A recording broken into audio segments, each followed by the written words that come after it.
สามัคคีแต่ละสายบุญและแห่แผ่นศิลาฤกษ์เวลา 13:30 น.ประกอบพิธีวางศิลาฤกษ์และทอดกฐินในโอกาสอันเป็นบุญกุศลแห่งการสร้างวัดใหม่และทอดกฐินพร้อมวางศิลาฤกษ์สร้างศาลาการประเรียนครั้งนี้จึงขอกราบนิมนต์พระสงฆ์ครูบาอาจารย์และเชิญชวนศรัทธาพุทธศาสนิกชนทุกท่านได้ร่วมบุญตอกไม้มงคลปฐมฤกษ์เป็นมหามงคลอันยิ่งใหญ่ในวันที่ 12 ตุลาคม 2565 นี้ด้วยขออำนาจคุณพระศรีรัตนตรัยและสิ่งศักดิ์สิทธิ์ทั้งหลายตลอดจนพระสยามเทวาธิราชด้วยอำนาจเดชเดชะเทวาอารักษ์รุกขเทวดาภูมิเทวะพระแม่ธรณีคุณพ่อคุณแม่จงแผ่ไพศาลด้วยบุญแห่งการให้ทานของท่านทั้งหลายจงเป็นพลวะปัจจัยส่งเสริมสนับสนุนให้เศรษฐีใจบุญนายทุนใจดีและผู้มาร่วมงานทุกท่านจงมีอายุวันนะสุขะปฏิภาณสมบูรณ์ตลอดกาลนานเถิดสาธุกฐินทานคือสังฆทานบุญทานยิ่งใหญ่1 เดือนท่านกำหนดไว้นับตั้งแต่วันพิธีทำบุญทอดกฐินมหาวิทยาลัยเชียงใหม่ประจำปี 2565 ทอดถวายวันเสาร์ที่ 29 ตุลาคม พุทธศักราช 2565 ณ วัดสายหินตำบลสุเทพอำเภอเมืองเชียงใหม่ จังหวัดเชียงใหม่ 13 นาฬิกาพร้อมกันที่ศาลาธรรมมหาวิทยาลัยเชียงใหม่ตั้งขบวนแห่องค์กฐินและบริวารหน้าศาลาธรรมมหาวิทยาลัยเชียงใหม่เคลื่อนขบวนแห่องค์กฐินและบริวารออกจากศาลาธรรมมีกำหนดไปตามเส้นทาง 13:30 น.ขวงวัฒนธรรมมหาวิทยาลัยเชียงใหม่ขบวนแห่องค์กฐินและบริวารทุกคณะสถาบันสำนักและส่วนงานต่างๆพร้อมกันมีการแสดงของชมรมพื้นบ้านล้านนาสโมสรนักศึกษามหาวิทยาลัยเชียงใหม่ 14 นาฬิกาเคลื่อนขบวนแห่องค์กฐินและบริวารเข้าสู่วัดสายหินประธานในพิธีจุดธูปเทียนบูชาพระรัตนตรัยไหว้พระสมาทานเบญจศีลกล่าวคำถวายผ้ากฐินแด่พระสงฆ์น้อมผ้ากฐินถวายพระสงฆ์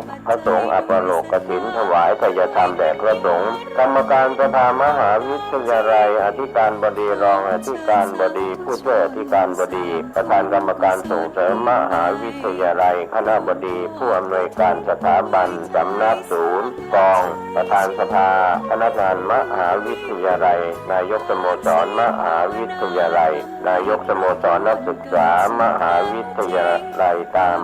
ลำดับถวาย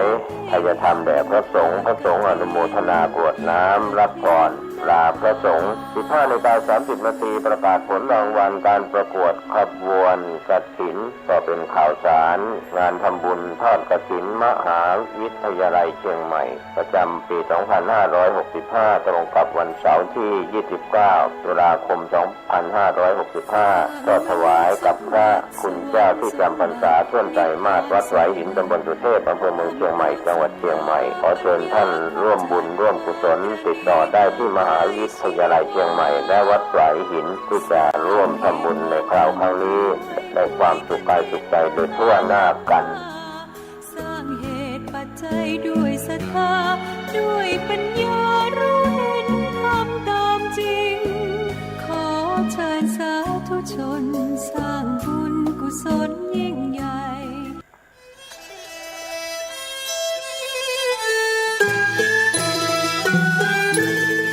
ขอเชิญร่วมทำบุญทอดกฐินสามัคคี ณ วัดทุ่งหลวงอำเภอแม่แตงจังหวัดเชียงใหม่ในวันอาทิตย์ที่ 6 พฤศจิกายน 2565 พิธีการดังนี้ 9 นาฬิกาเริ่มพิธีกล่าวองค์การบวงสรวง 10 นาฬิกา 9 นาที พระสงฆ์เจริญชัยมงคลคาถา ห่มผ้าพระธาตุ 10 นาฬิกา 30 นาที ทอดกฐินสามัคคีแด่พระสงฆ์จำพรรษาจำนวน 5 รูปขอเชิญร่วมทำบุญกฐินได้ที่บัญชีธนาคารกรุงเทพสาขาตลาดแม่มาลัยชื่อบัญชีพระอธิการอินคำทิตะปุญโญเลขที่ 458-016-9367 หรือสอบถามเพิ่มเติมได้ที่พระสมศักดิ์ปัญญาวโรโทร 0819196632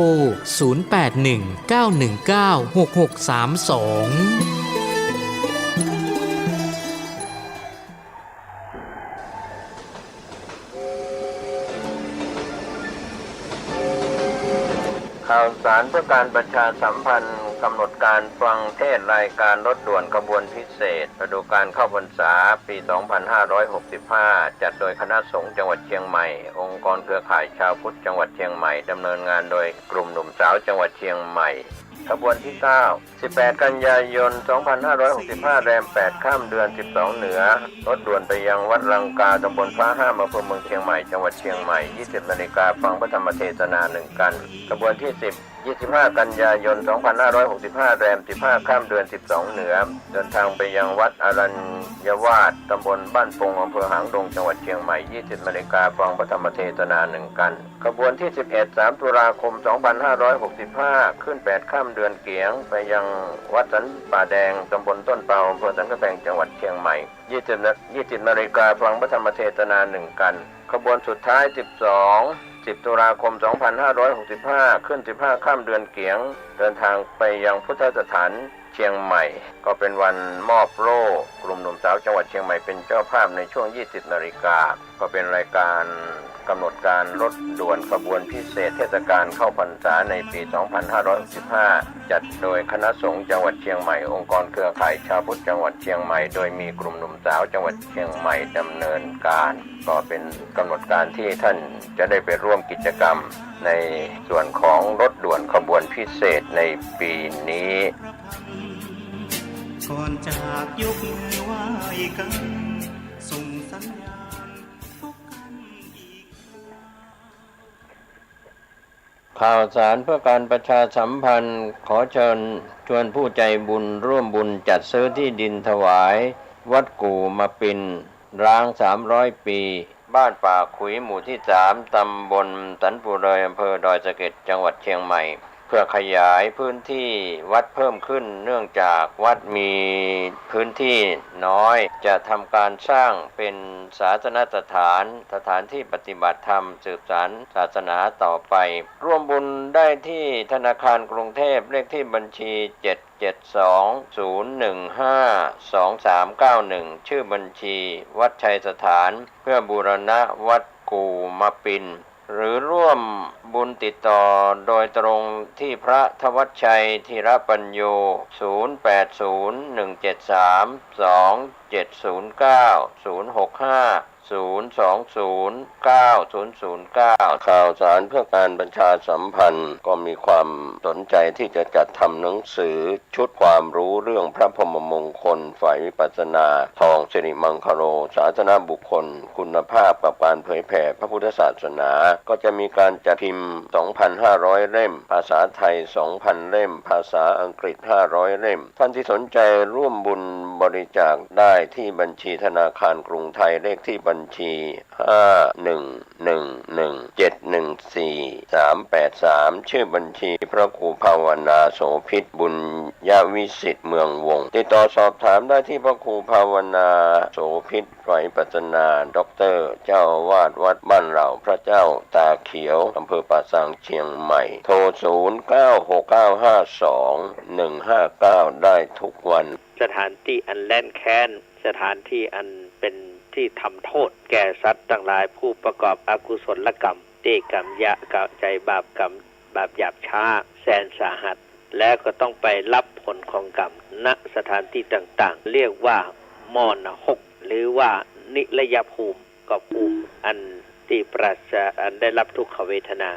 บรรดานรกทั้งหลายดังที่กล่าวมาทั้งหมดนี้เป็นสถานที่ปราศจากความสุขโดยสิ้นเชิงแต่มีแต่ความทุกข์ทรมานอย่างเดียวเท่านั้นเพื่อให้จำกันง่ายๆจะนำเอานรกทั้งหลายมากล่าวซ้ำแถมอีกคราวหนึ่งนรกนั้นมีอยู่ทั้งหมดนั้น457ขุมคือ1มหานรกมี8ขุมอุสุทนรก128ขุม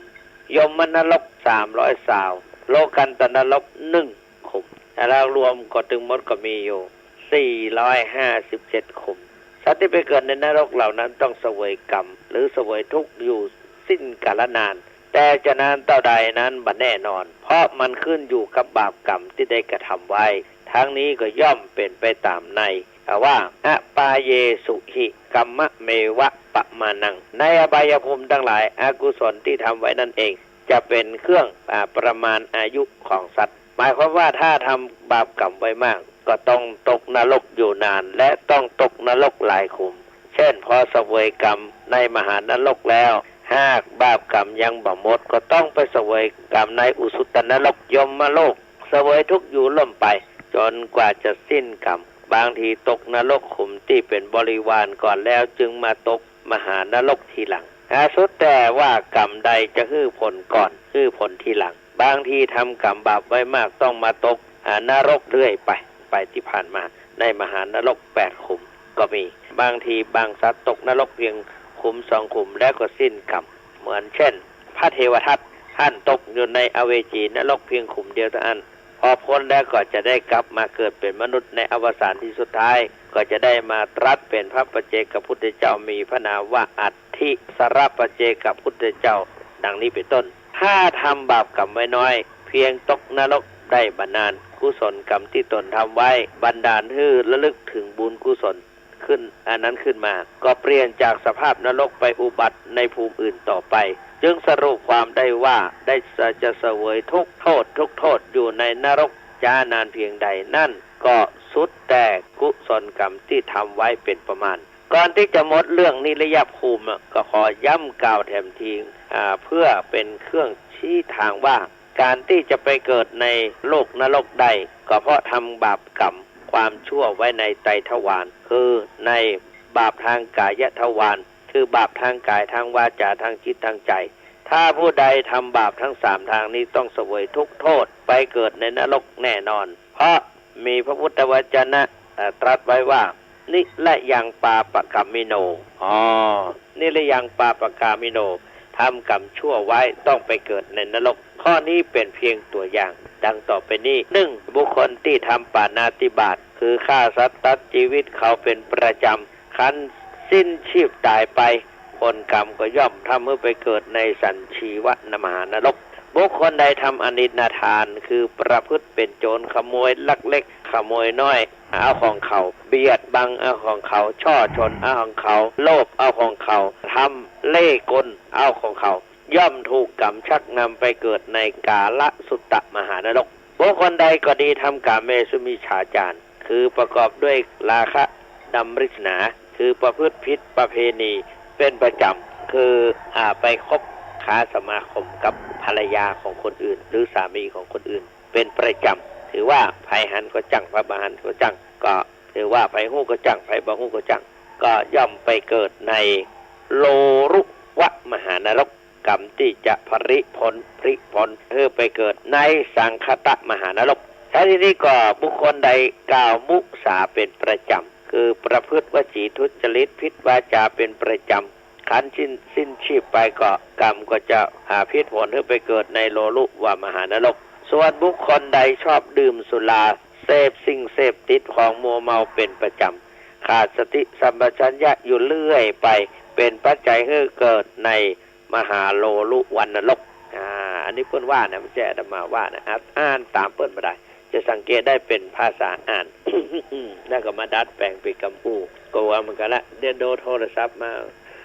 เท่าที่กล่าวมานี้ก็เพียงแต่ชี้คือหันบาปอย่างย่อๆว่าเป็นเครื่องนำไปเกิดในนรกใหญ่อย่างใดถ้าไผ่บาสมัครใจที่จะไปเกิดเป็นสัตว์นรกก็จงอย่าทำบาปอย่าทำความชั่วทั้งหมดอย่างเด็ดขาดถึงแม้ว่าบาปหรือกรรมชั่วเล็กน้อยก็จงอย่าประมาทอย่าได้กระทำเพราะขึ้นชื่อว่าบาปอกุศลกรรมแล้วย่อมนำไปให้เกิดในนิริยภูมินิริยภูมิก็คือโลกนรกได้ทั้งนั้นพันนาในนิริยภูมิอาหารว่าสมควรที่จะยุติแล้วจึงขอยุติลงด้วยประกาศชนี้ต่อไปก็เข้าไปแอวเมืองผีเพชรเนาะวันนี้จะปาทัวร์ไปเมืองผีเพชรสมัยแต่ก่อนนั้นมาอยู่กรุงเทพก็หันเปิ้นไปแอววัดไผ่ลงวัวเมืองผีเพชรมีผีเพชรนักแม้แต่เรือด่วนเจ้าพระยาเนี่ยวันอาทิตย์เนี่ยเปิ้นจะทัวร์นั่งเรือด่วนเจ้าพระยาตัวตามลำน้ำเจ้าพระยานั่งตามลำน้ำเจ้าพระยาไปเรื่อยๆแล้วก็ไปวัดไผ่ลงวัวเปิ้นจะเก็บคนละตะบาทคนละตะนิบาทจะได้ไม่ได้ไปสักกำแต่ว่าเคยไปผ้าป่าก็ไปหาสัตว์นรกสูงมีทุกยี่ห้อมีทุกประเภทของสัตว์นรก แล้วก็ที่สัตว์ปะตองนี่ก็มีเหรอสัตว์ปะตองวัดอย่างก็วัดป่าเจริญธรรมที่แม่น่ะเปิ้นแปลงพิเพศสูงนะและหลายๆที่เปิ้นแปลงพิเพศไปหันที่ไหนทำไมมีก็พิเพศนะก็ข้าบัตรผ้าก็มีหรอกข้าบัตรผ้าตามรั้วหัวจากเขตสังฆาวาสเขตพุทธาวาสหิมมันน่ะตัวนึงบ่หูเนาะบ่หูแต่เนี่ยเพราะว่าออกจากข้าบัตรผ้าไปเมื่อแล้วทีนี้ก็ไปเมื่อคืนเปิ้นเพื่อไปไปสามเณรภาคฤดูร้อนก็คือเดือน7เดือนเมษายนเขาก็นิมนต์ว่าขอนิมนต์ท่านพระครูอาทรสุวรรณโมลีไปแสดงพระธรรมเทศนาคือการสามเณรภาคฤดูร้อนวัดพระพุทธบาทตักผ้าฟังแล้วเขาก็นิมนต์ว่า2 ทุ่มนี่เนาะเขาก็ไปหัวค่ำไปเด้อไปมืดนี่แน่ไปมืดพอไปแล้วเป็นจะไดก็ไปที่ศาลาใหญ่เปิ้นมาหมีเปิ้นไปอยู่ปุ้นวันตกปุ้นอาคารเฮียนของอาคารองเฮียนเปิ้นเป็นอาคารรับรองสามเณรพระร้อนนอนปุ้นแล้วก็โซเฟอร์ก็บอกว่าตุลงไปเตอะผมจะนอนเนี่ยผมจะนอนในรถท่าเอาถุงย่ามเนี่ยลงไปกะเตียวเลาะกำแพงไปโอ้คุณพระช่วยสะดุ้ง อุ้ยไผมายืนที่ความเหลือโอ้คนนั่งโก๊กกักก็มีไหวท่วมหัวท่วมเอามือถูท่วมหัวเป็นไหวอุ้ยผีเพศเนี่ยนะสะดุ้งถุงย่ามเกิดรุดจากมือแต่ก็เป็นอย่างเป็นหุ่นทั้งนั้นแล้วในไผมาปั้นละไว้เนี่ยแล้วบอกคือกันนี่ก่อนนะก็เลาะไปตกอกตกใจที่ตกใจเพราะอย่างเพราะเคยสัมผัสมาก่อนหรอกสมัยครูบาพระบาทตะผ้ายังมีชีวิตอยู่แล้วก็อยู่ที่หั่นนั้นมีถ้ำจำลองนะเป็นถ้ำน้อยๆแล้วสมัยก่อนก็มันฮ้อนหน้าฮ้อนความเคยชินอยู่หั่นก็มันก็คิดว่าอย่างบ้านตัวเก่าอย่างศรัทธาอยู่บ้านตัวเก่าอันนั้นบ้านไผบ้านมันเหมือนเฮาอยู่ไปแปลงวัดอยู่ที่วัดห่างบ่อหินที่วัดบ่อหินเตี้ยมาไปสร้างก็ตอนแรกก็กลัวว่าซะพอกลางค่ำกลางคืนบ่กล้าออกห้อง ถ้าเปิดนอนหมดแล้วบ่กล้าออกห้องละแต่มันไปก็ไปนอนก็ได้ไปนอนกลางเลงก็ได้ไปนอนที่ไหนก็ได้ปิดตู้ปิดอย่างเรียบร้อยแล้วนอนเอากดไปกลางนอนปืนก็ไม่ใหญ่ๆก็มันเป็นอย่างหรอความเคยชินนะไปนอนในศาลานอนในวิหารน้อยวิหารพรางก็ไปนอนได้โต้ลุงได้ลุงเจ้าขึ้นมาเขาถามว่าถ้าเจ้าคุณบ่กลัวผีคะนอนไปแล้วมันตันนึกสกับมันความเคยชินอย่าไปนอนวัดอื่นกันเหมือนกันแรกๆก็นอนบ่หลับเหมือนกันหมูทิศทางก็สมัยที่อยู่พระพุทธบาทตะผ้าตอนนั้นเดือนแจ้งเนี่ยลานพระบาทตะผ้าเป็นลานศิลาแรงก็จวนพระเนรไปนอนในหน้าวิหารไปนอนหน้าวิหารมันเย็นดีก็ปากันไปในขณะที่ไปนะครับก็บอกเขาไปก่อนเดินตัวก้นไปตัวจะตัวก้นไปเอาว่าตู้แบงไปใจ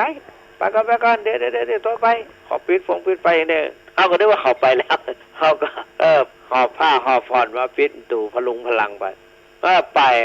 ก็ไปเจอไผ่อย่างเล่นอย่างพี่คนเนี่ยเล่นอย่างเนี้ยเล่นต่อตัวก็ว่าจะได้เนี่ยเพราะว่ามันสูงผิดปกติมันไม่ใช่สูงอย่างคนธรรมดาเก้ามะม่วงนี่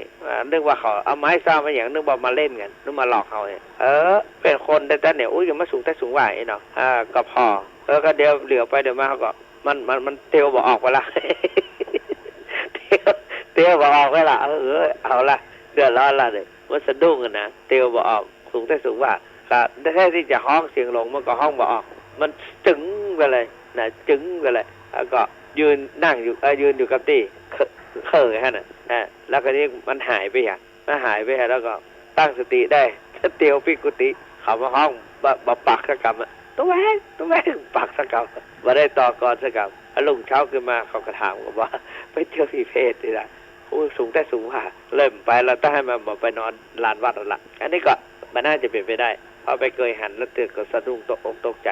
ถุงย่ามเกือบรุดตุกมือหนึ่งว่าเป็นครั้งที่2แต่มันก็แต่พระเจ้าเขาปั้นไว้เป็นผีเพศแต่ประสูงเกินอย่างที่เคยปะเมื่อก่อนตอนที่สมัยเป็นตุใหม่ๆที่อยู่พระบัตรผ้าเป็นว่าพระครูบาว่าคงจะเป็นคนสมัยแต่ก่อนเนี่ยเนาะเปิ้นจังมาจกมาเอาอย่างที่ในถ้ำอาจจะเป็นได้เพราะว่าคนเปิ้นมาตาลเอาสตางค์ไปใส่ก๊อกพระเจ้าก็คงจะมาเก็บเอาตามก๊อกตามอย่างเนี้ยเอาไปใช้ไปจ่ายเอาไปบริโภคอาจจะเป็นเจ้าบ้านก็ได้อาจจะเป็นเพราะว่าเจ้าบ้านก็มาลักงัดตู้ไปประจำอยู่แล้วเมื่อก่อนแล้วก็คงจะเป็นไปได้หรืออันก็เป็นพระเนรอาจจะเป็นไปได้ก็เลยกลายเป็นผีเพศแต่ได้ก็ตามวันนี้ จะปลาเปิ้นว่าววิวิทะเป็ดมีอย่างต่างๆมีหลายชนิดนะวิวิทะแปลว่าหลายชนิดจะพาญาติโยมปะเอาไปทัวโทเมืองเป็ดไปแอวเมืองเป็ดกันจะปลาศรัทธาญาติโยมไปแอวเมืองผีเพศว่าเพศมันเป็นจะได้หลายกับขนาดตึงวันนี้ก็เริ่มเพิ่มนักขึ้นไปน่ากลัวมันก็เป็นตัวเจ้าพระเนรเนี่ยลักอ่านดูตะกี้โอ้ขนาดบัลลังก์วางจิตบัลลังก์วางใจดูถูกครูบาอาจารย์ว่าบดีบดักกับครูบาอาจารย์ก็ไม่เคยมีเพศได้เหมือนกันเพราะฉะนั้นจงรักษากายให้ดีรักษาวาจาให้ดีรักษาใจให้ดีอย่าให้ไปอย่าให้ไปทำอย่าให้ไปคิดมันสิ่งเหล่านี้มันสามารถที่จะทำให้ถ้าว่าเปิ้นบริสุทธิ์พุทธพองก็สามารถจะไปเกิดเป็นผีเพศได้แม้แต่ศรัทธาญาติโยมเนี่ยมีความใกล้ชิดกับตุภาพมีการใกล้ชิดกับวัดกวาความเคยชินความสนิทสนมก็เลยมองข้ามตุเจ้าพระเนรไปว่าบดีบดังกายพิเภทมันก็มีที่อ่านดูตะกี้อย่างไรก็ตามมาขึ้นรถจะปาไปท่องเที่ยวไปทัวร์เมืองเพศที่ตามไปได้เลยโลกแห่งเป็ดนะโลกเป็ดอบายภูมิอันเป็นลำดับต่อไปชื่อว่าเปติวิสยภูมิหรือเรียกง่ายๆว่าโลกเป็ดภูมิโลกเป็ดตภูมิอันนี้เป็นภูมิที่ห่างไกลจากความสุขมันมีสถานที่ที่อยู่โดยเฉพาะสัตว์ที่ไปเกิดในภูมิกำเนิดเป็ดนี่แล้วแม้จะมีความทุกข์น้อยกว่าสัตว์นรกทั้งหลายก็จริงอยู่ถึงกระนั้นก็ยังห่างใจจากความสุขเป็นอยู่มากเพราะฉะนั้นจึงต้องเรียกภูมินี้ว่าปิติวิสัยปิติวิสภูมิหรือว่าเปติวิสยภูมิแปลว่าโลกที่อยู่ของสัตว์ที่ห่างไกลจากความสุขในเปติวิสภูมินี้มีเปรตอยู่หลายจำพวกหลายประเภทตามอำนาจแห่งอกุศลกรรมที่ทำไว้จะบันดาลให้ไปเกิดเป็นเปรตชนิดใดปรากฏประเภทของเปรตพอที่จะนำมากล่าวในที่นี้ดังต่อไปนี้ประเภทที่หนึ่งวิชาตะเปรตฟังชื่อและสิวิชาตะเปรตวิชาตะเปรตวิชาตะเปรตฟังเหมือนกับว่าถ้าชาตะนี่แปลว่าการเกิดนี่เนาะวินี่แปลว่าเกิดในที่ดีเนาะแต่ว่ามันเป็นเปรตเนี่ยคำเอาเปตะมาต่อเสียดายนะแล้วแปลละนะแล้วจะแปลให้ฟังเพื่อถึงแปลให้ฟังละพวกวิชาตะเปรตนี่เป็นเปรตชั้นผู้ใหญ่โอโลชั้นดีมีฤทธิ์มากเป็นดุจดังพญาเปรตทั้งเป็นเปรตที่พอจะรู้พระจตุราริยสัจคือรู้อริยสัจสี่แต่นั้นเนี่ยบัดนำพาหรือบัดสนใจต่อการปฏิบัติตามจึงมีความมัวเมาประมาททำทุจริตผิดพลาดในปางก่อนเลยต้องมาเสวยผลกรรมชั่วเกิดเป็นผีเพศอยู่อย่างนี้เปรตพวกนี้มีดินแดนของเขาซึ่งตั้งอยู่ในเหนือแดนนรกอยู่กันแต่สักว่าพวกเขาเท่านั้นนะอยู่กันแต่เฉพาะพวกเขาเท่านั้นเปรตพวกอื่นจะเข้ามาปะปนด้วยบ่ได้ต้องเสวยกรรมเป็นเปรตอย่างนี้อยู่สิ้นกาลช้านานกว่าจะสิ้นกรรมที่ทำไว้จึงถือว่ากำเนิดในภูมิจึงจะไปถือกำเนิดในภูมิอื่นต่อไปอันนั้นต่อไปก็วิทะเปรตนี่หลายประเภทวิทะนี่แปลว่ามีอย่างต่างๆยังมีประเภทยังมีเปรตพวกอื่นแถมมากมายหลายฝูงหลายพวกหลายฝูงนอกจากวิชาตะเปรตดังกล่าวแล้วซึ่งอยู่ในสถานที่ต่างๆกันและมีชีวิตมีความเป็นอยู่แตกต่างกันคือเปรตบางพวกมีรูปร่างชั่วช้าศีรษะร่างกายผอมโซนักหนาเนื้อและเลือดของเขาไม่ได้มีเลยทั้งร่างมีแต่กระดูกและหนังห่อหุ้มหรือหุ้มห่อกระดูกอยู่อย่างนั้นเพราะบ่มีอาหารที่จะรับประทานต้องท้องเหี่ยวติดกระดูกสันหลังดวงตานั้นลึกดุดภูเขาก็ดุดถูกเขาแกล้งควักออกเสียฉะนั้นผ้าสักชิ้นหนึ่งก็บปิดกายาก็ผ้าสักชิ้นหนึ่งที่จะปิดกายาก็บ่ได้มีเลยผมนั้นยาวลุ่มร่ามลงมาปกหน้าปกปากปกหน้าเนื้อตัวเหม็นสาบเหม็นสางน่าเกลียดน่ากลัวนัก ร้องไห้ครวญครางอยู่อย่างน่าเวทนาเพราะความหิวโหยอาหารหมดเรี่ยวหมดแรงจะไปไหนๆก็บ่ได้แต่ก็ต้องนอนหงายอิดระหวยโรยแรงย่างเกะกระเกะกรังย่างระเกะระกะอยู่อย่างนั้น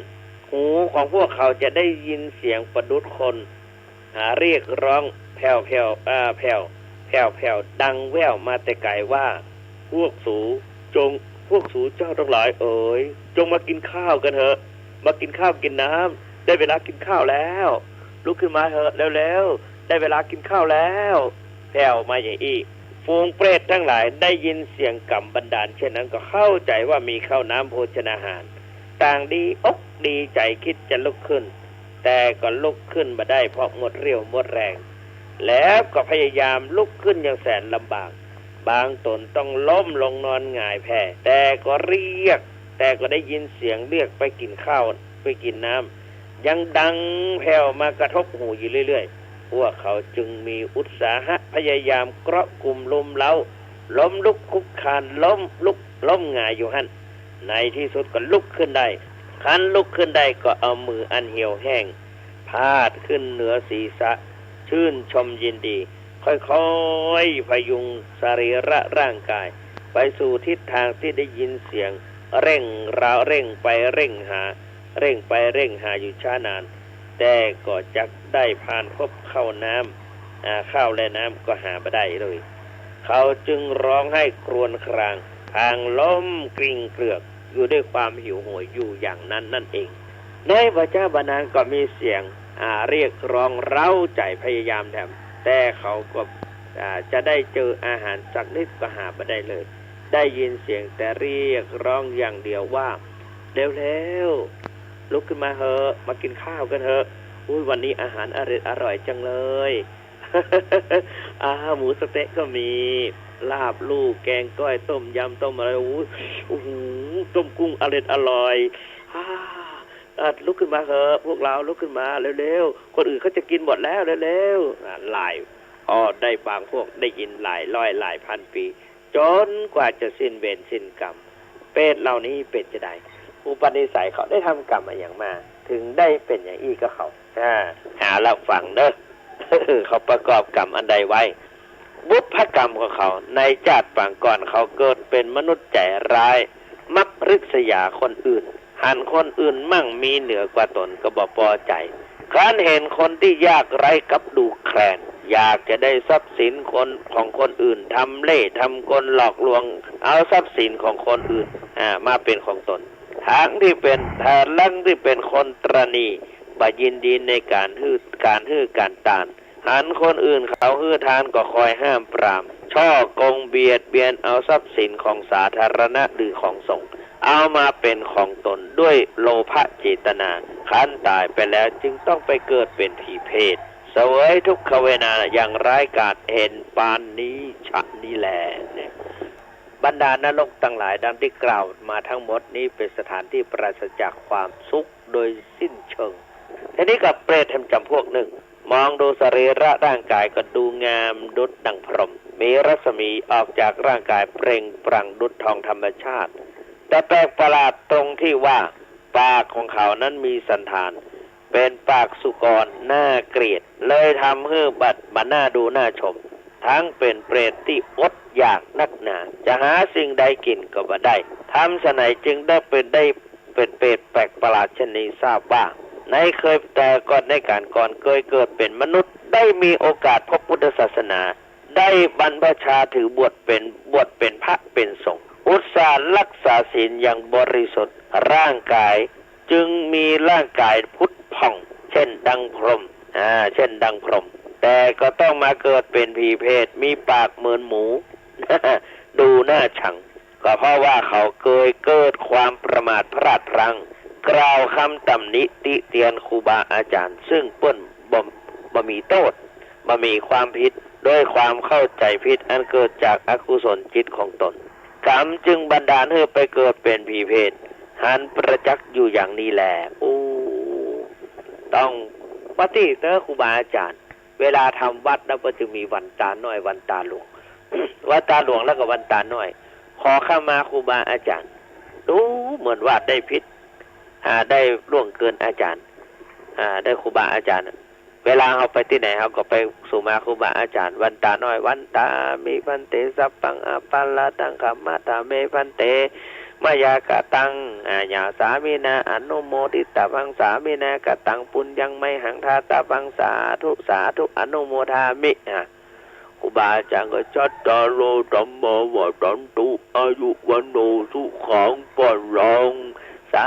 ธุสาธุสาธุครูบาอาจารย์อวยพรกูไปเกิดเป็นผีเพศยังว่าเนาะ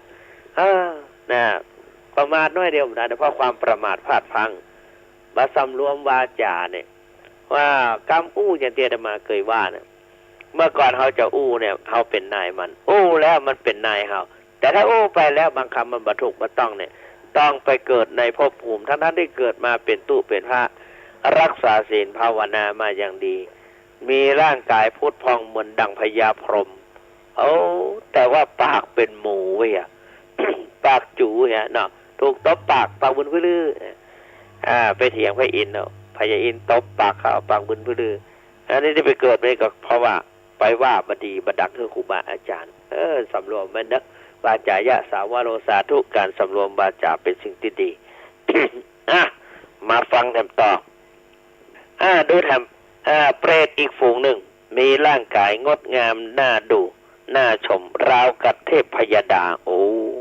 แต่ว่ามีอวัยวะส่วนหน้าส่วนปากของเขานั้นกับมีกลิ่นเหม็นเน่านักหนามีหมูนอนหลายมือมุกนอนมากลายไตยั่วเยียเจาะกินลิ้นกินในตาของเขาอยู่เป็นนิดที่เป็นเช่นนี้บางคนนะโยมญาติโยมกรรมบางอย่างอาตมาก็มีเหมือนกันหรอตื่นเช้ามาบางวันนะขี้หูขี้ตามันลุกที่ไหนมาน้ำตาไหลขี้หูขี้ตาไหลตาฝ้าตาฟางมันมาเกิดจากอะไรอย่างเขาก็บอกว่าเขากินยานักเนาะกินยานักบางทีเขาก็กินอาหารพิษ ทำให้ลมออกหูออกตาแต่นี่เพิ่นว่าเป็นหมูนอนไหลออกมาไตโยเยกกินลิ้นกินอย่างกินตาเพราะชาติก่อนเขาเป็นมนุษย์มีศรัทธาเลื่อมใสในบวรพุทธศาสนาอุตสาห์รักษาศีลรักษาศีลกินทานรักษาศีลภาวนาจึงมีร่างกายประดุจงดงามแต่ว่าที่ปากเหม็นปากเน่ามีหนอนไหลบอนซอนออกปากนะก็เพราะ อกุศลกรรมคือวจีทุจริตประพฤติผิดทางวาจาด่าพระสงฆ์สามเณรเจ้ากูผู้ทรงศีลเป็นอุดมเพศเหตุทรงไว้ซึ่งเพศอันประเสริฐอันสูงสุดอกุศลนั้นชุดกระชากลากเขาไปถือกำเนิดเป็นเป็ดเสวยกรรมอยู่อย่างนี้แหละบางคนนะ เขาแปลกเหมือนกันบางคนในปีฐานะจับเดียดทำบุญอยู่นะทำบุญเนี่ยปากว่าไปเลยคราวหนึ่งไปฉันที่ในกรุงเทพวันนั้นอาจารย์หาออดไปตัวเนาะพอมาเก่งอกเก่งใจเป็นไม่ยิงว่าชักมาหาออดเป็นลั่วกินได้ไหมลั่วเขาก็แกนใจต่างท่านมหาออดก็น่าชื่นชมคันติยิ้มแย้มแจ่มใสดีเกศฉันได้เป็นลั่วนะฉันได้แล้วฉันได้องค์อื่นฉันได้อาตมาก็ฉันได้รับหลังมาฟังโยมคนนี้ป้อมเกียรติกันสักหน่อยเฮาก็เป็นพระสงฆ์เฮาอินดูเขาเนี่ยท่านเปิดแปดประโยค8ผ่านมาเพื่อสอบได้ประโยค8เนาะเปิดแปดเลยคือตุลุงคนนี้เราเนี่ยตุลุงเราเนี่ยเปิดเอามาอาตมาพอเลื่อนดงแล้วยังมีวิธีใดไปเตือนเพื่อเฮาอินดูมันเตือนมาได้แล้วเนี่ยเคยบอกให้เตือนแล้วมันฟังสุดแล้วแต่ต้องนะอันนี้ก็คือบางครั้งพระก็มีเมตตาใครว่าอย่างก็ดีครูบาอาจารย์เขาก็สอนกันมาต่อเนาะต่อกันมาโอ๊ตไว้เถอะทำไมก่อนได้เพิ่นสอนหรอกถ้าหากว่ามีความโกฏะขึ้นครูบาอาจารย์เพิ่นว่าอย่างโกฏะขึ้นเนี่ยคือขอดผ้าจีวรหรอกขอดแจงผ้าจีวรขอดเต๊กขอดเป็นปมโกรธมากๆเก็บคำกดคำด่าเขาว่าใส่ให้มุมจีวรมัดขอดไว้กัน พอจิตเฮาใส่ใจเฮาเบิกบานแล้วเอามาแก้พอตะกี้เฮาโคตรว่าที่เขาว่าเอาขอดไว้ตรงนี้จะมันหายบ่ล่ะมีล่ะมันไล่แต่ถ้าเอายึดถือเฮาก็จะเดือดร้อนมีเตือนหนึ่ง สมัยก่อนหลวงพ่อสมัยก่อนพวกเราประเทศจะเครียดนี่สักอย่างสร้างวิหารหลังใหญ่ๆปกครองพระเนนเขาอาหารพอกินพ่องบักพอฉันพ่องเนี่ยเพิ่นก็เลยบางทีมีที่ลงที่ไหนก็มาลงคนใกล้ชิดเฮาก็เลยขอดผ้าสีแจงผ้าสีแจงสมัยก่อนเพิ่นจะมีคือเนาะ มีผ้าสีแจงไว้คนผืนเอาไว้รับประเคนก็เลยเอามาขอดเพิ่นก็นั่งต้องดอกตะเกียงเจ้าพายุอยู่ข้างๆเวลาด่าเฮาตึงตังเฮาก็นั่งฟังบะปากบะจ๋าแล้วก็ขอดผ้าตัวไปเวลาเพิ่นก็มีคำต่อกรอย่างจังบ่อู้หยังเปิ้นใจอันใดก็ทำเปิ้นยินยังเปิ้นอู้อันใดก็ครับของผมเก็บกอยจ้วยเปิ้นกวาดขี้เศษดอกไม้ดอกกระดาษที่มันกระเด็นออกมาเก็บใส่ขันด้วยคือกระทนแล้วก็ เปิ้นใจดีเปิ้นอู้อย่างเปิ้นไข้หัวมาแล้วแก้พอมีฮะแต่ก็แลพอชำเลืองอัตตาลอดเป็นตามาเปิ้นต้องดอกเปิ้นก็ลอดเป็นตามองลอดเป็นตาน่ากลัวแต่ก็อดพออยู่ใกล้แล้วมันกลัวไปละแป๊กๆนะเฮาอยู่ใกล้งูสวกคนอื่นเพิ่นบ่กล้าเข้าใกล้เฮาเป็นเจ้าของมันก็บอกวิทย์เฮาพอเข้าน้ำมากิน เฮาอยู่ใกล้คนพอดีผีบ้าลมเนี่ยเปิ้นห้องพวกมูลผีบ้าเวลามันปนมันเป็นมันขึ้นมานะมันไล่ฆ่าคนไล่เอามีดฟันคนลูกเพิ่นก็มี 2-3 คนมีลูกสาวคนพ่อชายคนเมียมันก็มี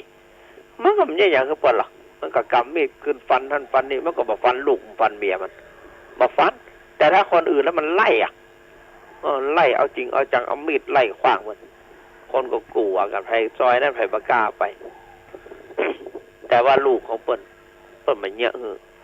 ลูกของเปิ้นเอาเข้าเอาอย่างมือกินก็กินเมียดาขันตกมาเข้ามากินก็กินแปลกเหมือนกันเนี่ยเขาก็อยู่ใกล้ครูบาที่เปิ้นสกเขาก็บอกว่าแก่พอมีเพราะเปิ้นอดได้ยังบ้าแหวงตะกี้ตะลงด่าผมด่าแต่ด่าว่าไอ้เนาะผมโคตรขนาดน่ะผมขอดไว้นี่มันมีใครมาสอนคิงวะเจ้าบ้านเลยนะพอกันได้คิดไปแย่มซ้ำนะฮะกับว่าคิงละเอ็นด่าแกก็ได้กับว่าโคตรเพื่อกับปว่าอย่างนี้ วิธีแก้เคล็ดมันนี่ก็มาอู้ถึงแต่ว่าเปิ้นตายไปแล้วก็มีเปิ้นก็ไม่ได้เป็นคนนะ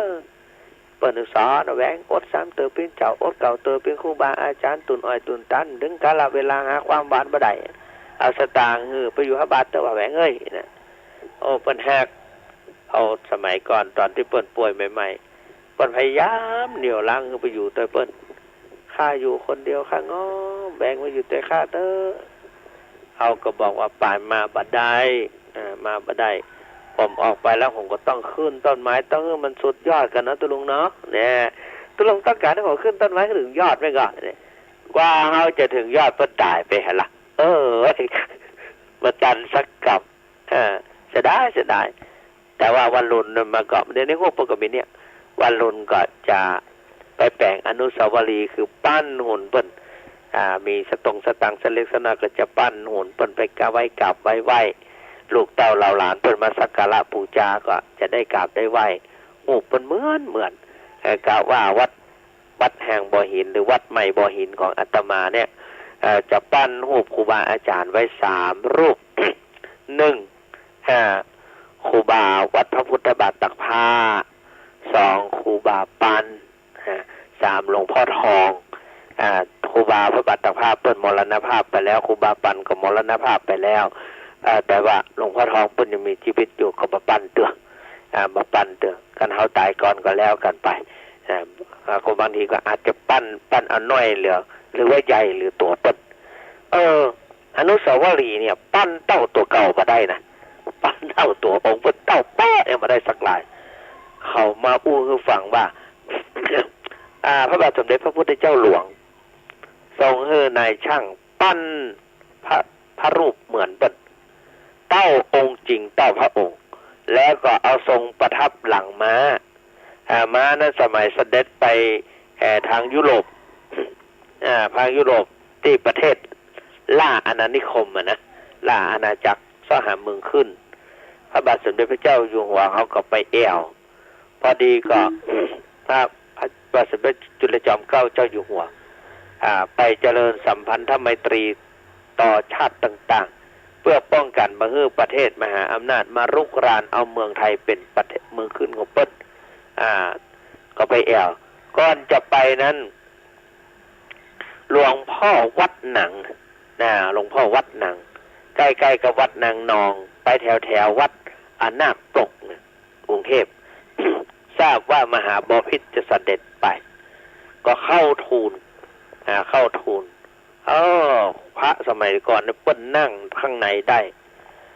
และรู้เหตุการณ์อะไรอย่างต่างๆก็จึงได้ทูลถวายว่ามหาบพิตรเสด็จไปข่าวครั้งนี้อันตรายพอสมควรแต่ก่อนหน้าเสี่ยง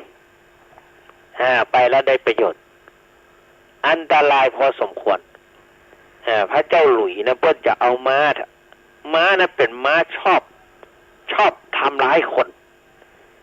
ยิ่งได้กลิ่นแตกต่างกันไปแล้วก็ตั้งยุโรปปุ่นกินเพื่อไปแหมอย่างเนาะได้กลิ่นของคนไทยไปแหมอย่างแล้วก็เอาตัวน้อยกว่าคนยุโรป ม้าหันแล้วก็จะเล่นงานละเพราะม้าตัวนี้นี่เป็นม้าที่ว่าทำลายคนฆ่าคนมานักต่อนักละโดยใช้ทั้งเตะทั้งขวนทั้งกัดตายมาหลายรายแล้วแต่มหาบพิตรไปข่าวครั้งนี้จะไปรอดโดยสวัสดิภาพแถมยังจะได้ขี่ม้าตัวนั้นแถมพระพุทธเจ้าหลวงก็บอกว่าก็เมื่อคนอื่นถูกม้าตัวนี้ทำร้ายร่างกายทราบจากพระคุณท่านว่าตายมาหลายแล้วโยมไปครั้งนี้จะไม่เป็นอันตรายเลยหลวงพ่อวัดหนังก็บอกว่าขอถวายพระพรมหาบพิตรบารมีคนไม่เหมือนกันพระองค์นี่ฟ้าส่งมาเกิดเป็นเทพจากสวรรค์ลงมาจุติมาจากสวรรค์มาปฏิสนธิในไทยสยามเพื่อช่วยชาวสยามโดยเฉพาะเมือง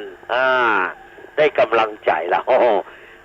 เขาเพิ่งรู้ว่าเข้ามาจากสวรรค์แล้วเนี่ยขอถวายพระพรแต่ไปข่าวครั้งนี้อาตมาจะมีพุทธคุณถวายพระองค์ไปด้วยไม่ทราบว่าพุทธคุณนั่นคืออะไรแล้วก็ เขียนอักษร3 ตัว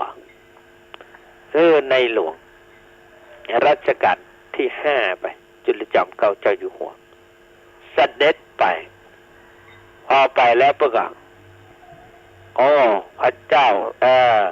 เจ้าเมืองแห่งสยามมาดีข้าพเจ้าดีใจจริงๆนี่ที่พระองค์เสด็จมาเยือนมาในคราวครั้งนี้ไม่มีอะไรฝากมีอัสดรตัวหนึ่งมาอัสดรตัวหนึ่งจะถวายแก่พระองค์เพื่อเป็นสักขีพยานเพื่อน้ำใจไมตรีอันสูงส่งแต่ว่าม้าตัวนี้ตามปกติก็ได้กลิ่นของคนทางยุโรปนี่คนทางยุโรปกลิ่นก็ทางพระองค์ก็คงไม่ค่อยได้กลิ่นก็กลัวว่าจะเป็นอันตรายหากว่าพระองค์ไม่กล้าก็ไม่เป็นไรแต่ถ้าหากว่าเป็นม้าคู่บารมีพระองค์ก็เชิญพระองค์ไปทรงประทับได้ขอให้ทรงมีชัยก็แล้วกันรัชกาลที่5รู้หมดละโอ้โหแต่อย่าเล่ตื้นฉันรู้มาก่อนแล้วเพราะว่าพระองค์ข้าจุติมาจากสวงสวรรค์รู้ความคิดของเจ้าหมดแล้วแต่เขาไม่พูดหรอก เสร็จแล้วได้หลวงรัชกาลที่5ก็ถือยาฟ่อนหนึ่งไปยื่นให้มามาในหูโตกว่ะหูลู่หายากมาหูลู่หูโตกเดินเข้ามาอย่างนอบน้อมมากินหญ้าแล้วก็น้อมกายมาพระเจ้าอยู่หัวและพระเจ้าพระบาทสมเด็จพระพุทธเจ้าหลวงได้ประทับขันเสด็จกลับมาแล้วสร้างความอัศจรรย์ใจคือกับพระเจ้าหลุยที่เท่าใดก็ยังมูนะลืมไปละได้มาตัวนั้นมาพอมาแล้วก็เรื่องมันเป็นยังไงก็มูให้จะตายกันยังได้มูนะก็เลยนายช่างปั้นหล่อมา เท่าตัวจริงเท่าตัวจริงที่ลานพระบรมรูปทรงม้าหล่อพระรูปของพระองค์เท่าองค์จริงทุกประการขึ้นประทับแล้วก็คือทำเป็นแท่นอนุสาวรีย์ไว้วันที่สัตเชิญม้าหุ่นม้ากับหุ่นอนุสาวรีย์ของเพิ่นขึ้นไปพระสมเด็จพระเจ้าอยู่หัวทราบว่าสมเด็จพระพุทธเจ้าหลวงไปเป็นประธานประกอบพิธีเชิญขึ้นมาแล้วโยมจ้ามานานพระองค์ก็สวรรคตอันนี้หลายหนึ่งละคนคือข้อคิดว่าเต้าตัวจริงนี่มาดีเต้าตัวจริงแต่จากนั้นมาก็มาชาวนานี่เนี่ยแต่ก็หลายปีนะแกนะมาชาวนานได้ไปเทศที่วัดบุญรอดเขตพระโขนงปัจจุบันนี้เปิดห้องเขตประเวศไปเทศก็วัดบุญรอดนี่เป็นวัดที่คนเหนือไปสร้างคนป่าสร้างหลวงพ่ออินทนนท์หลวงพ่อนนท์ไปสร้างวัดบุญรอดเป็นวัดเดี๋ยวนี้เป็นวัดมีพระครูมีอย่างมีพระเนรอยู่นักคนเหนือเอาไปสร้างวัดที่ในกรุงเทพนักอย่างวัดทุ่งสาธิตเนี่ยเป็นทุ่งนานะก็หลวงพ่อสาธิตหลวงพ่อศรีนวลเป็นคนป่าสร้างนะไปสร้างไว้เป็นคนบ้านหวายป่าสร้างตะวันออกเฉียงใต้วัดพระพุทธบาทตักผ้านะเป็นคนป่าสร้างโดยกำเนิดอาจารย์นนท์ก็เป็นคนป่าสร้างโดยกำเนิดแล้วก็หลวงพ่ออย่างมอเดอร์กเนอร์เป็นคนที่สัปตองเนี่ยไปสร้างวัดทุ่งลันนาขึ้นสร้างคนเหนือเขาไปสร้างวัดต่างในกรุงเทพนะประเดี๋ยวนี้กลายเป็นพระอารามหลวงไปก็มีอย่างวัดทุ่งสาธิตวรวิหารนี่เป็นวัดเป็นพระอารามหลวงจันตรีชนิดวรวิหารไปสร้างเต้ากับวัดพระธาตุสีจอมทองวัดพระอารามหลวงชนิดเดียวกันเต้ากันฐานะเต้ากันนั่นนี่ก็คือไปสร้างไว้ที่ไปฮั่นก่อนที่จะอู้ก็คือว่าไปเทศก็ตอนนั้นอาจารย์พระมหาอาจารย์มหาสาครธีระปัญโยสมคำล่าคนประสางนะคนปอบบอกกองงามนั่นนะแล้วก็ปอเพิ่นย้ายไปอยู่ฮอด ปัจจุบันนี้เป็นครูใหญ่ดูว่าเป็นผู้อำนวยการโรงเรียนอะไรอย่างตั้งแม่ฮ่องสอนคุณยวมนะตั้งคุณยวมวันเดี๋ยวนี้ให้จะปิกมาแล้วเป็นปิกเก้าในจำนวน4รูปก็คือท่านอาจารย์มหาสาครเป็นรูปแรกเนาะในบวชพร้อมเดียวกันแล้วก็พระอาจารย์มหาพุทธรัตนยาโนคนปุ้นเมืองพานและก็อาจารย์มหาเสถียรพงศ์คำพิรปัญโยเป็นคนลี้พระราชห้าดวงและก็ท่านเจ้าคุณพระสุวรรณเมธีคือตัวอาตมาเมื่อซึกไปหมดแล้วเขาบอกอยู่ไปหมดละไปหมดละแต่อาจารย์สาครขนาดเป็นเจ้าอาวาสวัดบุญรอดก็ยังทนมาได้แล้วแต่กรรมเปิ้นมาตั้งอันนะ